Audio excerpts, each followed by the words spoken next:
This is Kile Jones. Kile Jones holds a Bachelors of Theology from Faith Seminary, a Masters of Theological Studies, and a Masters of Sacred Theology from Boston University.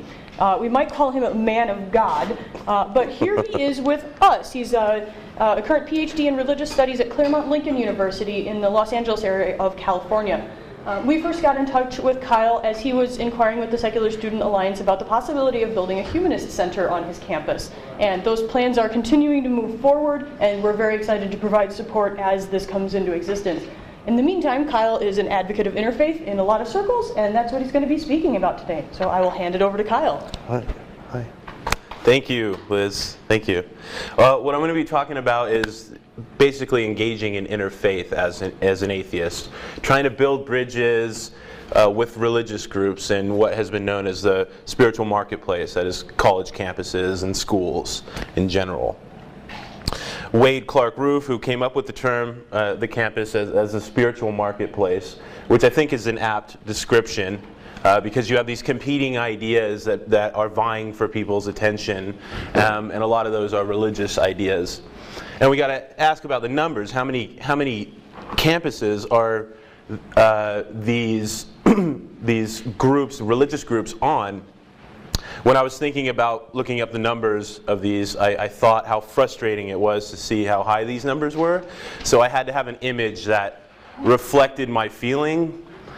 And it was either going to be some death metal guy going, "No!"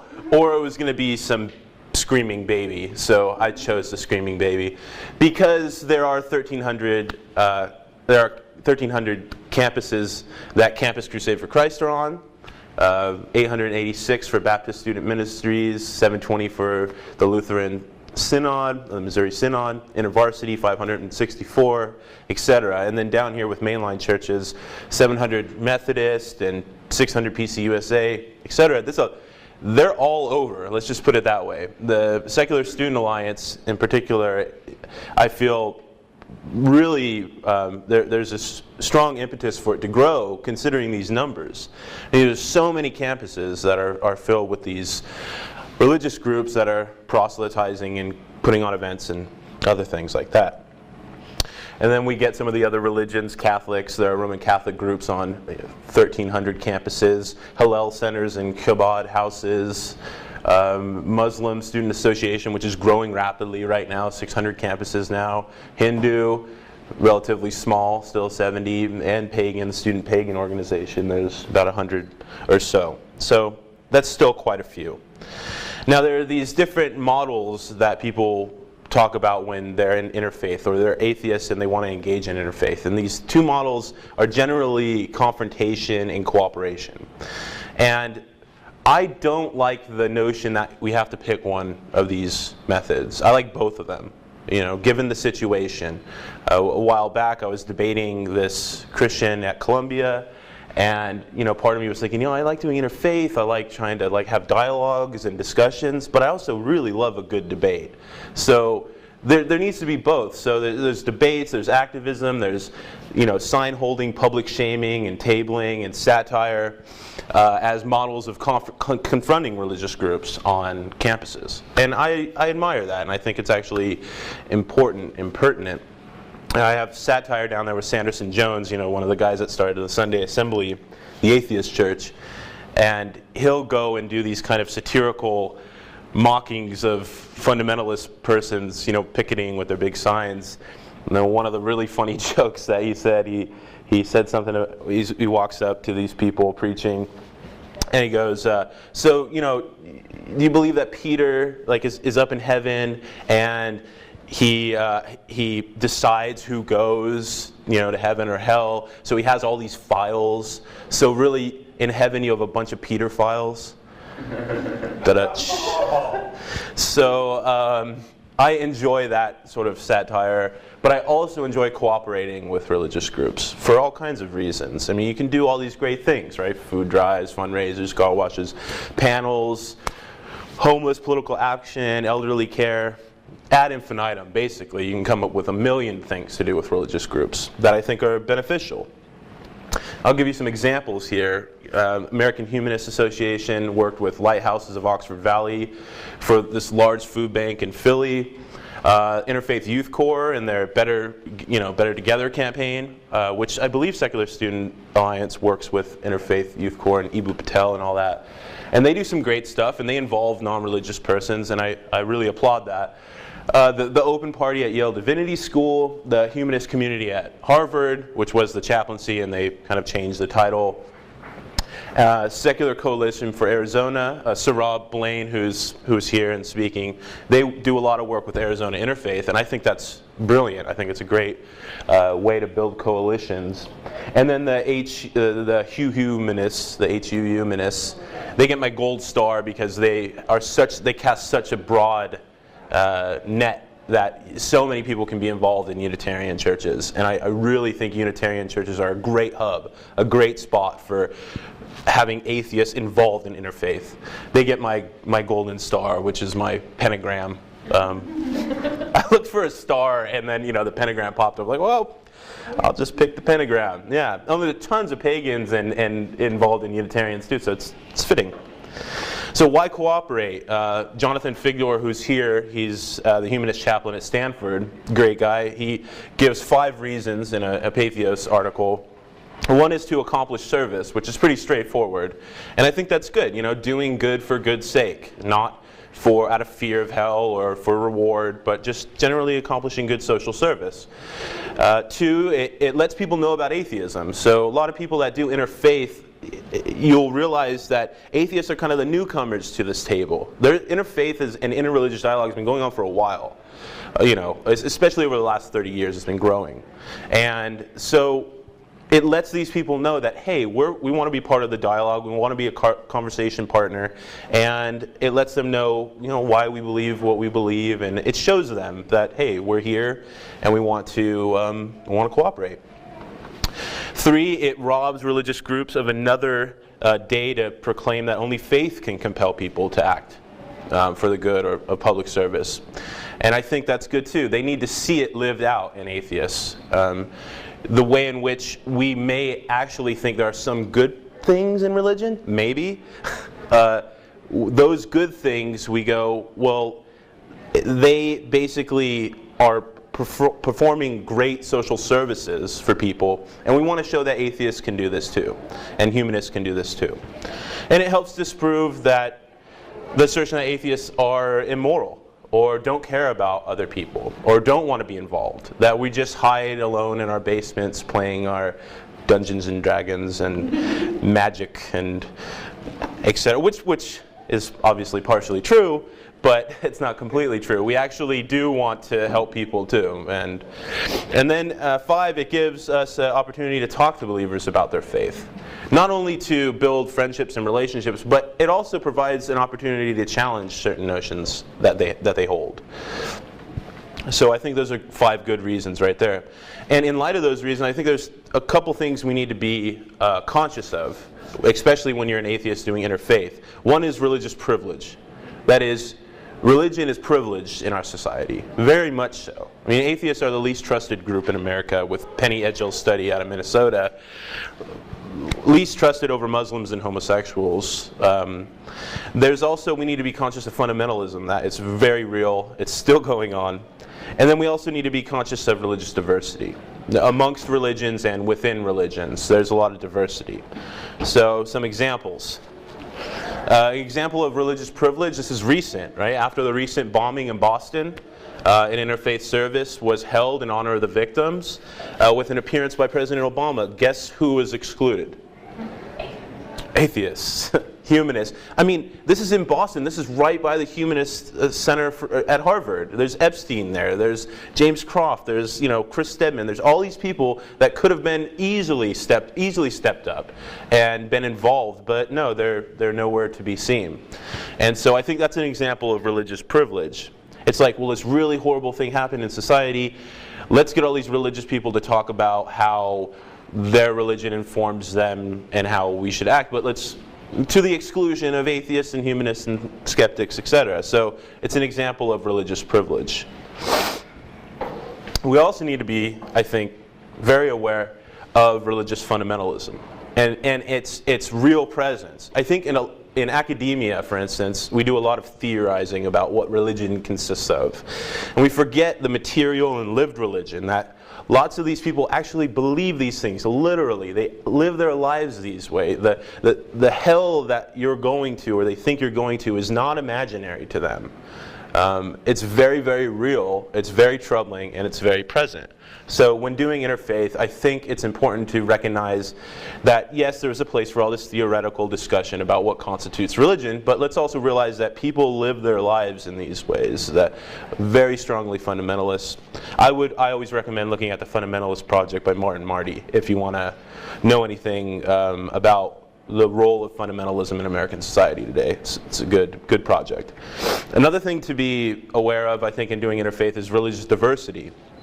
Amongst religions and within religions.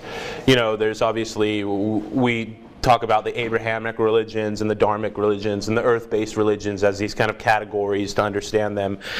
Those are amongst religions, but even within them, right? So CPO, Catholic, Protestant, Orthodox, 3 branches, Protestant, and then within Protestant, Baptist, Presbyterian, Lutheran, within those, right? There's even all these divisions within those. So when we generalize about religion, or we're atheists involved in interfaith, we need to be careful about our generalizing, because religions are diverse. Not all religious people are alike. Even within their own groups, they're very diverse. Now, in conclusion, I think interfaith and secular groups are growing. So that in itself is a good reason for us to work together. I think there are good rational and ethical reasons for engaging in interfaith. And there's this discussion, we were having this the other day for lunch, this discussion, it's always brought up with atheists who want to do interfaith, like how do we balance holding our convictions while at the same time working with somebody without kind of losing our beliefs or our convictions? How can we disagree with someone so strongly and yet find a way to work with them towards social good? And what's the reasonable approach that atheists and skeptics should take when doing interfaith?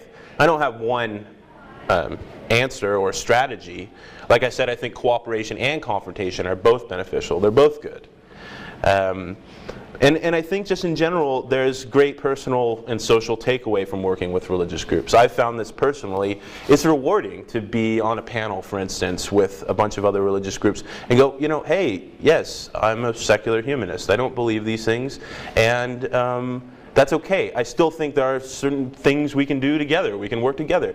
A lot of my friends are religious, and I derive a lot of meaning in my life from these persons. I totally disagree with their views, but I want to work with them to do good things. And so I think that there's great personal takeaway. And yes, it's a funny picture, the baby being baptized, but it's an atheist baby. Anyway, yeah, it started with the screaming baby screaming at Campus Crusade for Christ, and I ended with the screaming baptized baby. So anyway, thank you very much. That's my talk. Plenty of time for questions if you got them. Well, I've got one. Sure. I'm working with one of the staff at the IFYC, sort of comparing and contrasting evangelicals in interfaith, evangelical Christians in interfaith, and the more aggressive atheists who feel the need to, if they find a religious person, to challenge that religion on the spot. That's sort of a priority for them.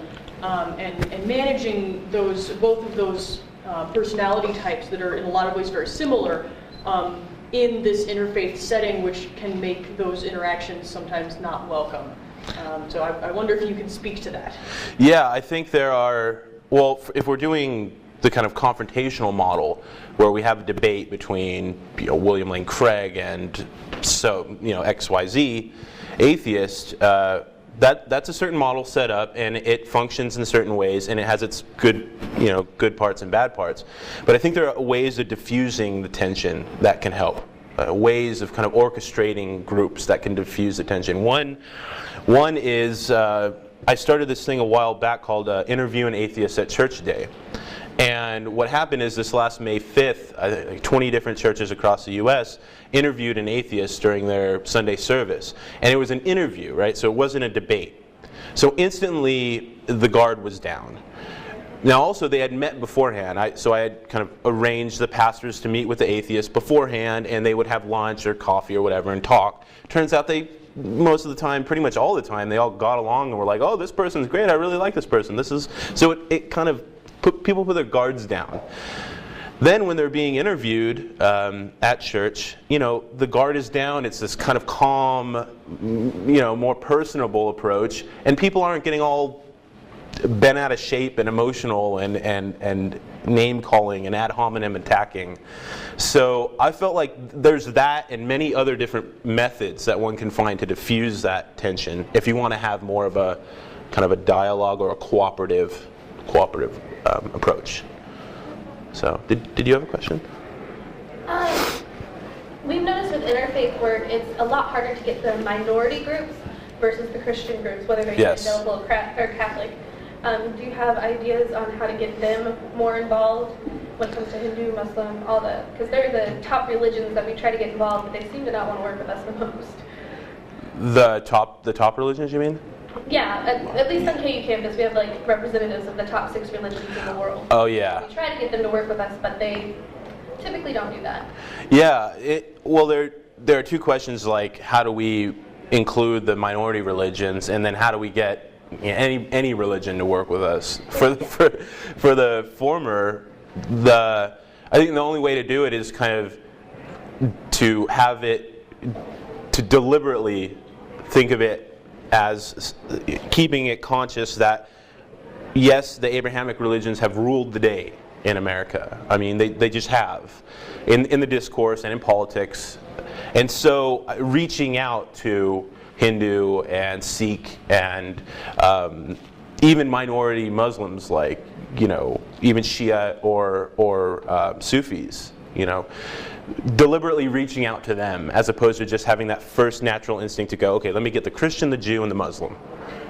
So keeping it in our head that there is this vast range of religions of the East, for instance, that need to be brought to the table, and then getting them involved. I mean, all you can do is try, really, and if they don't want to, then. Have you found that you personally have had a better reach with minority religions? Because in Kansas, granted Kansas is conservative, we found that when the women, because Michael and I have led SOMA for a while, when women try to interact, especially with the Islam group on campus, we get no response. But if we let one of the guys go and talk to them, then they'll talk. So is there should most people think about the strategy of the culture of that religion when trying to talk with them? Oh, absolutely. Because, like you said, they may hold a certain view where if someone comes, it would be like me going to a Mormon church with my tattoos out and them going, oh, well, maybe we don't want to talk to this guy. But, I'll kind of cover up my tattoos just for the moment and go, hey, do you want to have a dialogue? They'll be more willing to. So there's a kind of cultural sensitivity and a way of approaching that would make it more congenial and make them want to be more involved. We're, as I say, at Sac State is doing something very similar right now, where at the beginning of last semester we were gung-ho about doing interfaith stuff. We basically were in the same situation. So what I did was I contacted a series of groups. The one that I've been working with the closest right now is the Muslim Student Association, where I just started going to their gigs. The one at Sac State is really just about education. They're actually pretty liberal compared to a lot of the other MSAs I've heard about. But they're really great. I started going to their stuff and it really built some really strong trust. Yeah. And then we started running into each other at the coffee shops and just started talking. And then pretty soon we were trekking across California to these other different debates and talks that were being hosted elsewhere. Yeah. And that built so much trust with their contacts that now we are suddenly just naturally doing stuff together now. That's great, building rapport by showing, hey, I'm willing to be involved in your group as well. I'm willing to go to your service. I think that's a great approach. It works great for me because I like going to new places, experiencing new stuff that I don't know what's going to be on the other side. Yeah. So it works out really great for everyone. But that was what it really took to build trust, to have discussion groups and that sort of thing. And I think that's a lot of breaking our atheist bubbles too. And I think that's a very healthy thing to do. How do you interact with faiths on campus or in the community that don't have their own groups, because we have a huge Muslim population in our school, but there is no actual group. And I was originally going to do what he did, but then I found out that there wasn't a Muslim group on campus. And how do you go about approaching them and asking them when there is no like established, because I'm not allowed in the mosque in my town. Yeah. Do they, I mean, there must be some meetups that they have, right? I really have not seen anything. I mean, there's... Have you gone to meetup.com and looked for like Muslims in... No, our town, they really, really try to stay under the radar. Yeah. Because they are, I mean, we have kind of like Arab town, and then everywhere else, like they stay away from other people like the plague. Okay, where are you? Rochester, Minnesota. Oh, okay, all right. Actually, I've heard about this. Yeah, Minnesota has a massive amount of Arabic people. Yeah. And, but, well, I don't know about Minneapolis, but in my town, there is a lot of racism directed towards them. Sure. And they definitely stay away. That's a tricky situation. There's not like real easy answer, but like there's got. I mean, I'm sure if there are that many people that are Muslim, they're finding ways to meet up together somewhere. Like I said, meetup.com. I think that is a good way to find. You have, and they still don't have a. Yeah, Rochester in general only has like 2 meetup groups. Okay. Is there somebody that you know about their community where when that person talks, they listen? Work with them, work with that I have person absolutely one-on-one. no idea. When we were doing our separation of church and state thing, I contacted all the mosques in Sacramento, and I just wrote a very, very cordial, just very general letter, and I got in contact with a few of the imams of mosques. Well, we have one mosque, and I don't know. It's actually in a really dangerous part of town, and I approached them and I tried to ask if I could like talk to the person that headed up the place, and they're like, we don't allow anyone but Muslims in this area to talk to them. I mean, maybe if it seems like you've tried pretty hard, and I mean, you should be commended for that. I mean, maybe there's some email that you can find. Maybe you can find the imam's email address somewhere. Oh, you always look up on their website. You're going to get no contact. Yeah. They might have it private though. We'll see. You can make it a webmaster. All right. Yeah. Maybe. Yeah. Well, that is a difficult situation, and yeah, I don't really have to. I guess I'm lucky in that sense that I don't have to deal with that as much. Like in California and in New York, it's so metropolitan that everybody already is shoved together and wants to, at least some of them want to do stuff together, so that's difficult. What you could do, because Kansas is kind of similar, we've won lost, that's it. So it took us a long time to finally get in there and get somebody to talk to us. And what we ended up having to do was, one, send in men. They weren't willing to talk to any women.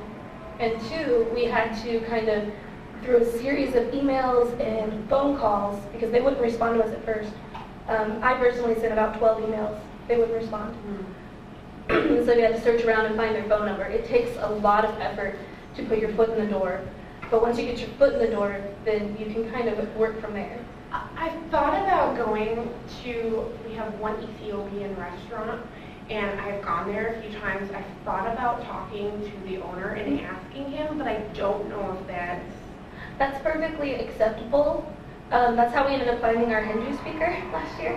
Was the hotel that we stayed at Days Inn was run by Hindus. So when I ended up telling them, oh, we're gonna have this panel, and so they ended up telling me who I could go and get as a Hindu speaker. So just being open and understanding that everybody has a different religion, and just being curious about it, just being very open-minded and curious rather than debating. Yeah. And I think you're already on the right track. Like it seems like you already are trying every venue you can, and you can't expect to, Well, especially in that situation. Well, yeah, and see,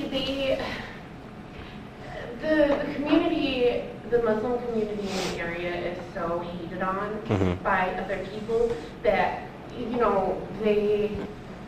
I mean, they don't, like, I try to, like, be like, you know, the reason why I want to communicate with you guys is because, you know, I have a lot of friends that are racist, and they're racist only towards Muslims. Yeah. I think that is extremely wrong. Sure.